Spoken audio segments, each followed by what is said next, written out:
Hey there, digital world. Welcome back. It's me again. It's Spliced and later, tuning in for you all for another exciting episode, our second for the week, and another movie review. I'm still coming off the high from how great A Haunting in Venice was yesterday.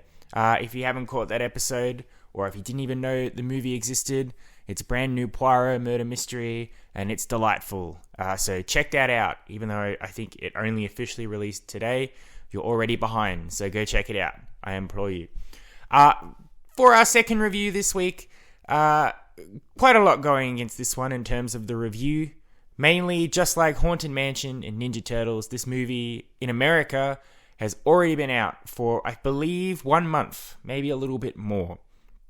Here in Australia, I'm assuming because of school holidays and things like that, a few movies were delayed by about a month or so to this time point. So now that I finally get to review it and talk about it, I had to block myself off for a month to avoid spoilers for this one, which in the end I guess didn't really matter because I didn't actually see a lot of chatter regarding this one, which is never a good sign, I suppose, but you never know. Maybe I'm just really good at avoiding certain things on the internet. Maybe.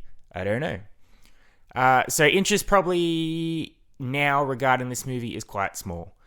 Mainly for my Australian listeners who are excited to see Blue Beetle, but want to get an idea of what I think before they go see it. Welcome, always a pleasure. I do know a few people, at least in my work office, and a few close friends that are pretty keen to see this one. So, who knows? Maybe it'll get a bit of a resurgence, box office wise and critical wise. Now it's playing for everyone all across the world.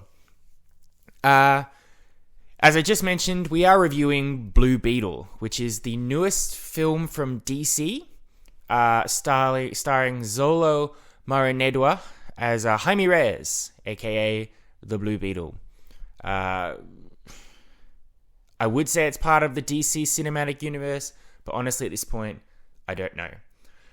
This movie had a lot going for it well before it even came out. It was one of those movies back in the day before the turnover of CEOs and stuff behind Warner Brothers, DC, HBO Max, all of that shit.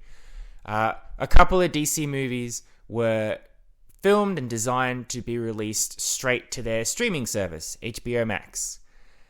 This one and Batgirl, the movie. Both movies were going to be part of then the DC Extended Universe, which is the Henry Cavill Superman, Gal Gadot Wonder Woman, Ezra Miller Flash universe, which had a few movies, Suicide Squad, Shazam, Aquaman, sporadically throughout the last 6 to 8 years or so.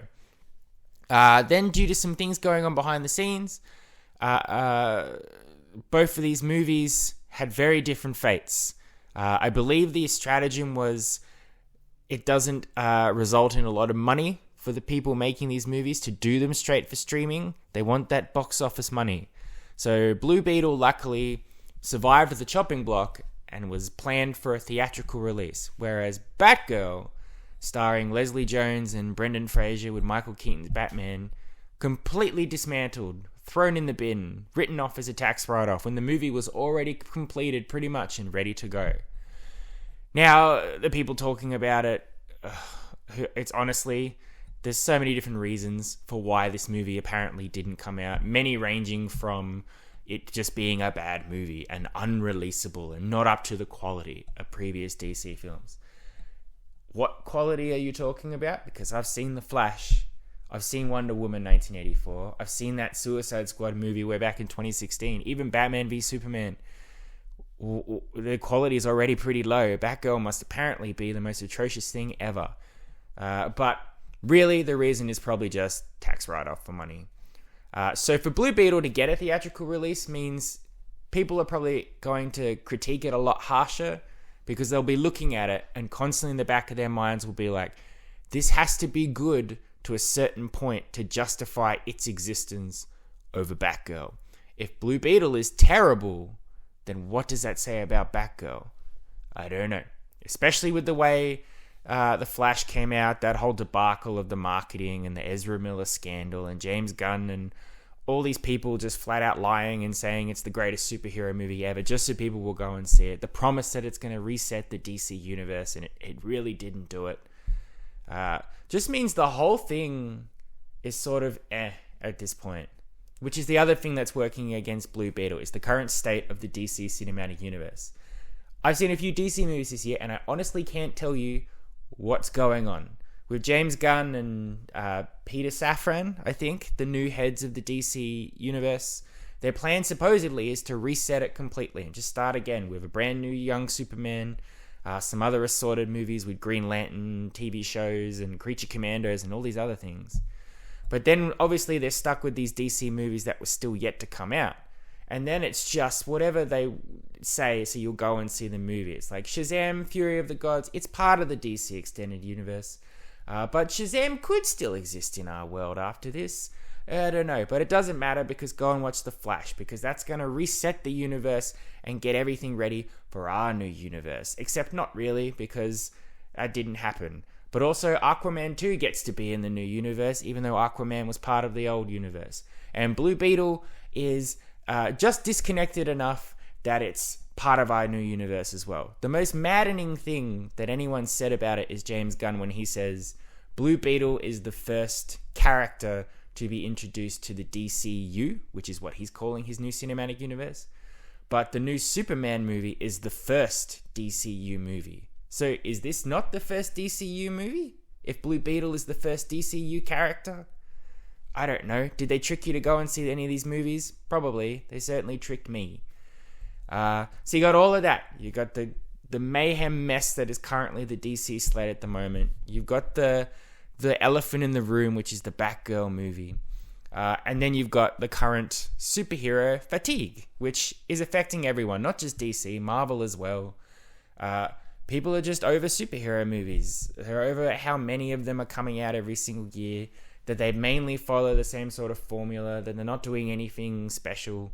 Every now and then you'll get lucky and you'll get a Guardians of the Galaxy Volume 3, or you'll get The Suicide Squad, or you'll get something like that. But for the most part, they're not really blowing people away, and they're not major box office cash cows like they used to be. Whether that's due to fatigue or the pandemic, who can say? And then, of course, not getting a worldwide release means the only things I had heard about Blue Beetle before going to see it today was that the box office was terrible, that no one had seen it, no one was talking about it. The few people that were talking about it are those terrible people on TikTok who see a movie starring a person of a minority and go, it's just forcing it on us. Like, it should just be natural. Representation shouldn't hit you over the head. I'll comment on that really briefly, because that shit always annoys me. If you feel the need when you watch a movie starring a person of a different ethnicity to you or a different sex to you, and you feel the need to say, it's just a representation movie for them, it's not, that doesn't make it a good movie. Like, I don't think you understand what representation is. Like, you can watch 1,000 movies starring white guys, and it's like, yes, this is just an organic movie. They're not hitting me over the head with representation, because you can relate to that because that's your representation. These other movies where these people are showing their culture, showing the way they act and talk and all of that. If, like, for you, that's, oh, there's too much of it. I get it. Just calm down, dial it back. Like, what are you talking about? So that shit always annoys me. I've seen it a lot for this one with Blue Beetle, with the whole, whatever. The poor people from different races who have to stepped on by white people in America. Poor white people, why can't they just leave us alone? Or Barbie, like, oh yeah, okay, yeah, women have it bad, but come on, you're making me uncomfortable watching the movie, therefore the movie bad, because I don't want to feel bad. So that's that. I'll get that out of the way because I don't want this in this review. Just that it annoys me, and it's always going to happen because the human race is kind of garbage. Anyway, all of that aside, I've still been really keen to watch Blue Beetle, mainly because I like the lead actor, mainly from seeing him on Cobra Kai. But the few trailers that I had seen seemed interesting. There's a mix of comedy, body horror, excitement. Seemed to be a lot more going on in the trailer, hinting that there was something probably a little bit special about this movie than The Flash or Shazam Fury of the Gods or a few of the DC movies that had come out. So now having gone to see it, I can honestly say it's pretty good. I quite enjoyed it. It's definitely the best DC movie since The Suicide Squad in 2021 by far. It's not incredible. It's not going to blow people away saying like it's going to reinvent the superhero genre. It's going to make DC movies the greatest things in the world or anything like that. But it's not terrible. It's very competently made, and it's got something new and fresh, which I don't think I've seen in superhero movies for quite some time. And it also was exciting to watch, uniquely directed, interesting cinematography, use of character development. That's the thing that some superhero movies can actually get over the fatigue bit and I think stand out, is when they don't do the same sort of stuff, which is basically big bombastic action spectacles in front of green screens with 10 or 20 superheroes in one movie. Big villains that are the exact same as the superheroes, setting up other movies or anything like that. Blue Beetle happily is disconnected from, if it was made to be in the DC extended universe, it's not obvious, apart from a few references to the fact that Batman and Superman exist in this world. It's not specifically Ben Affleck Batman and Henry Cavill Superman. So I can see this movie existing in a future where there's a new DC cinematic universe. So it's overcome that hump, which is good. The plot of Blue Beetle, I have a bit of knowledge of Blue Beetle going into this, mainly from pop culture recently. Blue Beetle's popped up in a lot of things I've watched on TV. Smallville, the DC animated Teen Titans movies. And I also read his comic run in the batch of comics that I was reading back in 2011, the New 52, where the Blue Beetle story of Jaime Reyes was going along. I believe Blue Beetle has existed for many years. He's been in the DC Comics world for almost as long as probably Batman and Superman. In the past, I believe he was Ted Kord, just kind of like a Batman-style character, a wealthy businessman who is a crime-fighting vigilante by night, except instead of a bat, it's a beetle. Instead of black, it's blue. The Jaime Reyes story takes on a bit more of a supernatural element to it. Basically, in this movie, Jaime Reyes, he's a young kid. He's very talented. He's very smart. He's gone through all his education. He's got his degree. He's ready to seize the day. But his family has fallen on hard times. His family consisting of his father, his mother, his sister, his uncle, and his nana. They're all facing losing their home. They have no job. They can't pay the bills. So instead of going off to become a fancy lawyer, whatever he was going to do, he has to get menial jobs scrubbing gum from under the table just to keep his family off the streets. All in the shadow. They live in this impoverished town that's in the shadow of this big city, which is practically run by a business, which is Kord Industries. The head of the industries, Ted Kord, who I just mentioned was Blue Beetle in the comics, he has mysteriously disappeared. So Susan Sarandon has shown up, playing Victoria Kord, who is Ted Kord's evil sister, who's all about making weapons and money and power and pushing down the little people for her own superiority.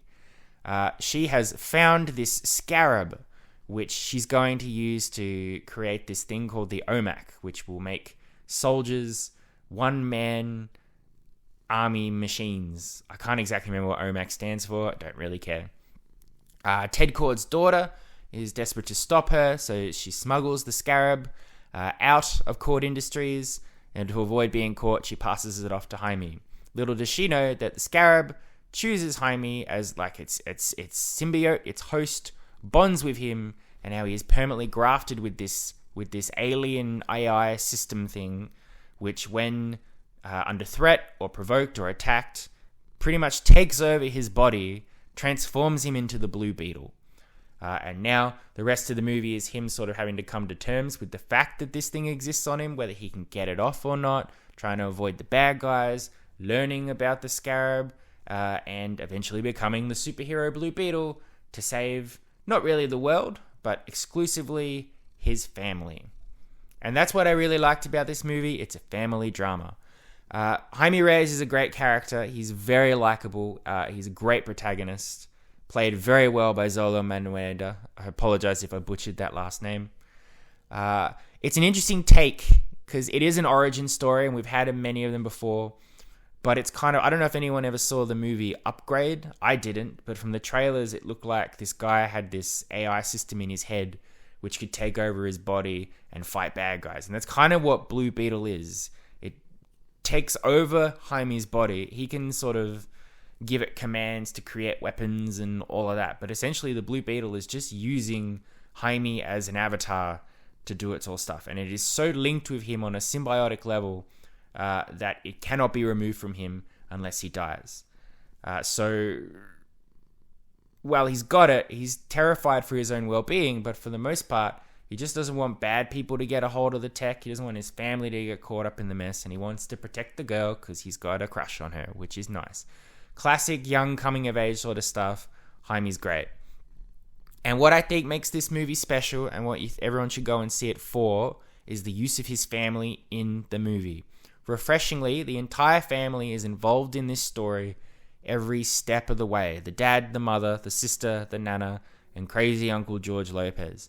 Unlike your Spider-Mans where Aunt May's not in on the secret until a certain point, or Batman and Superman keeping their identities a secret from people close to them, his family is with him from the moment that Scarab takes over his body.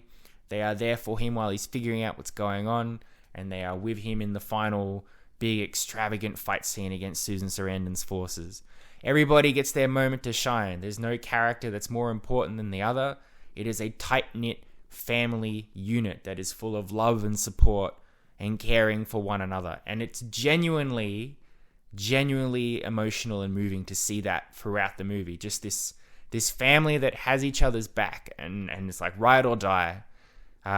Truly funny stuff. They've got some good banter, and there's some tragic emotional stuff as well that, I ain't gonna lie, genuinely made me tear up and move me at certain points in the movie, which I did not expect from a fucking Blue Beetle superhero movie.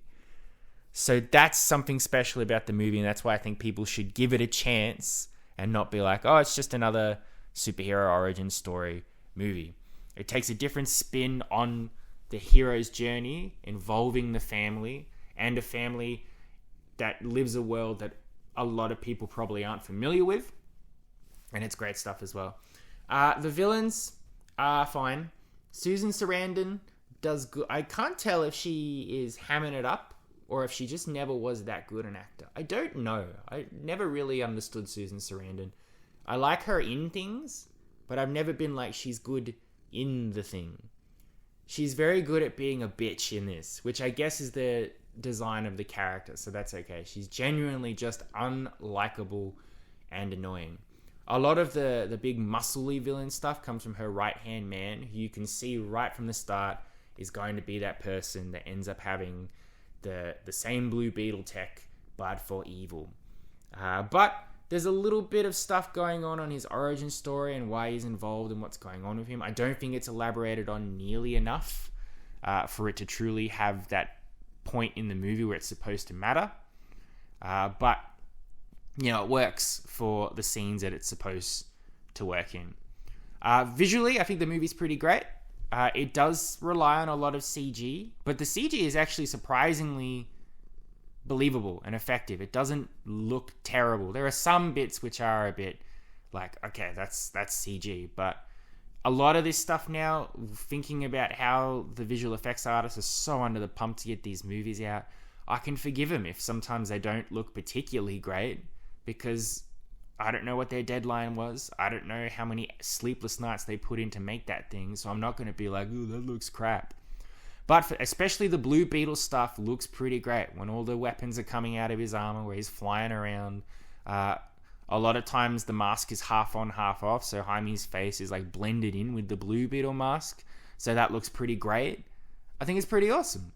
The direction is pretty good as well. Don't ask me who directed this movie. I don't know, but it takes proper use of actual sets and camera movement and different ways of expressing what's going on. It's actually unsettling in those first few scenes where the Blue Beetle takes over Jaime, like the way it just hijacks his body. I remember reading the comics, and it was like that was genuinely like told as like a horror, unsettling, disturbing thing. So the different ways that it shows that, I think, is pretty engaging, and it's something that hasn't probably been seen in superhero movies before.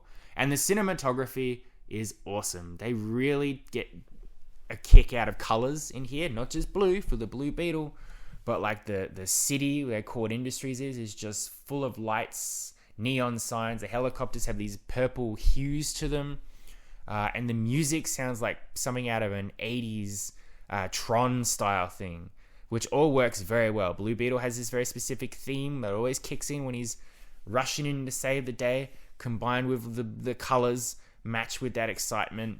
It's pretty great. It's pretty engaging. It ropes you in, and you have a good time.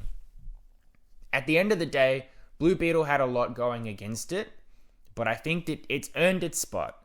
I'm devastated what happened to Batgirl, and I don't know. Maybe one day we'll see that movie. Who knows? We never thought we'd see Zack Snyder's Justice League, but we got it.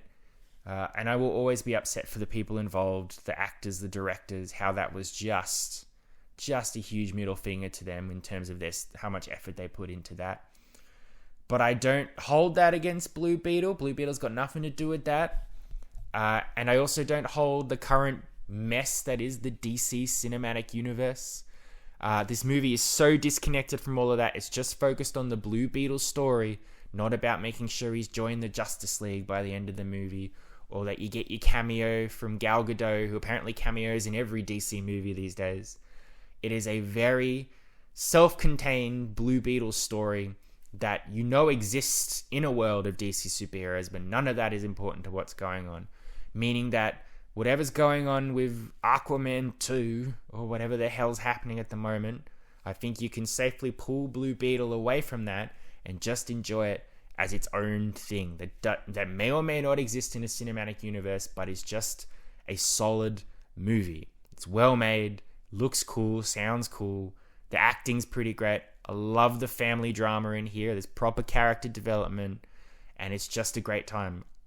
Unexpectedly, very, very good. I believe it even cracks my top 10, but I'm not sure. Gets a 7 out of 10 from me easily, and maybe even 8. Not 100% sure. I have to sit with it for a bit. But the more I think about it after seeing it, the more I like it, and the more things I remember that I liked about it. So I highly recommend seeing it. The people who have talked about seeing it to me, whether it's been in the office at work or over barbecues and all that, if you're listening to this to get the okay, you have my okay. Check it out. It's a great film for the whole family as well. Maybe be careful though, because the movies that I went to see this played a Red Band Expendables 4 trailer before this, and it was fucking violent. So just be careful. You might bring your kids to go see a fun Blue Beetle movie, and then you'll see Jason Statham literally exploding people's heads. But maybe it was a one-off thing. I don't know. There you are. Thank you very much for listening. I hope you've enjoyed. I hope you've enjoyed my 2 reviews this week. Refreshingly, they've both been positive. Haunting in Venice probably a bit more than Blue Beetle.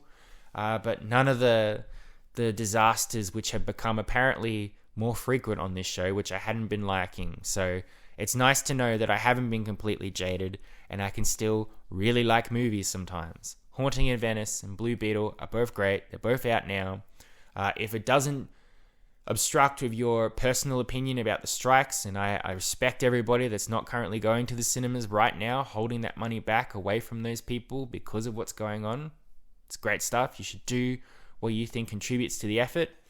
But if you are going to see any movies, or specifically these movies, I think they'll be worth it, and I think you'll have a good time. Easily. Good week. Happy. So I should be back next week. I plan on talking about Star Trek, which I don't know how people listening to this will feel about that, but I'm really into Star Trek at the moment. Been rewatching some stuff, been thinking about the shows. So I believe I'll be ranking the shows based on my least favorite to most favorite. There should be enough of them to be 10. I don't know. Maybe there'll be 9. Can't say for certain. But that should be next week, provided nothing terrible happens to me between now and then. So be sure to tune in for that. But until then, thank you very much for listening to me. I hope you've enjoyed. I love and appreciate you as always. It's always a delight talking to you. Thanks again. Check out these movies. They're great. You've been spliced in later. Adios, muchachos. I'll catch you next time.